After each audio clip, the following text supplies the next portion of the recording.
My wife sobbed that she wanted another baby with her ex and expected me to pay for everything. I called my attorney on the spot. Her face changed fast when she realized I'd recorded the whole thing. Until 3 weeks ago, I thought we had a solid marriage. Not perfect, but good. We communicated, we laughed, we planned futures. Then she dropped a bomb I'm still processing. My wife has a 9-year-old daughter from a previous relationship. Her ex ended things when the kid was 2 because he wasn't ready to be a father. Classic deadbeat move. He paid minimal child support, showed up maybe twice a year for birthday parties, and basically treated fatherhood like an optional subscription service he kept forgetting to cancel. When I came into the picture, I stepped up. I've been that little girl's dad in every way that matters for 5 years. School pickups, homework help, dance recitals, the whole thing. Her bio dad is basically a stranger who sends a card at Christmas with a 20 inside. So 3 weeks ago, my wife sits me down after the kids are in bed. She's been acting weird for about a month. Secretive phone calls, stepping out to clear her head. I figured she was stressed about work. Nope, she starts crying, not sad crying, nervous crying, like she knew what she was about to say was insane. I need to tell you something, and I need you to keep an open mind, okay? I've been talking to my ex about our daughter. My stomach dropped. Talking how? Just reconnecting. He's changed. He wants to be more involved in her life. I took a breath. Look, I don't love that idea, but if the guy genuinely wants to step up for his kid, that's ultimately good for her. We can figure out a visitation schedule. That's not all. Here it comes. He and I have been talking about having another baby together. I actually laughed, like out loud, because surely she was joking. What? He wants to give our daughter a full sibling, someone who shares both her parents, and I think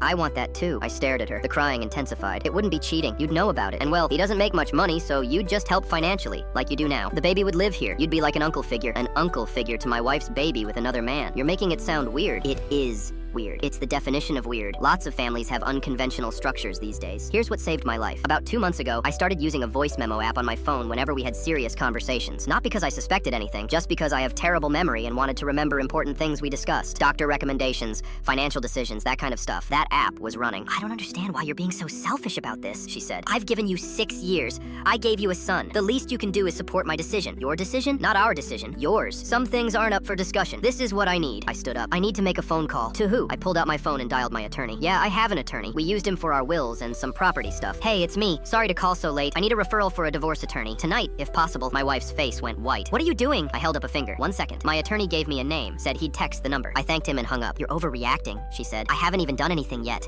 You just told me you want to get pregnant by your ex and have me flip the bill. That's enough. Then I told her something that made her go from pale to gray. By the way, I've been recording this conversation, voice memos, just so we're clear about what was said tonight. She stared at my phone like it was a loaded weapon. You can't do that. That's illegal. One-party consent state. Look it up. She started screaming then. Actually, screaming about betrayal, about privacy, about how I'd trapped her. I just stood there and let her burn herself out. Filed for divorce 2 days later. My attorney played the recording for hers in a private meeting. Apparently his face went through several stages of grief. He came back with a much more reasonable counter-proposal. Her ex showed up at my office a week later. Look, man, what happens between me and her isn't really your business anymore. We've got big plans. Good luck with those plans, I said. You're gonna need it. The divorce finalized 2 months ago, and her ex bounced within a week of moving in with her. Apparently living with a newly divorced woman and her 2 kids was too much pressure.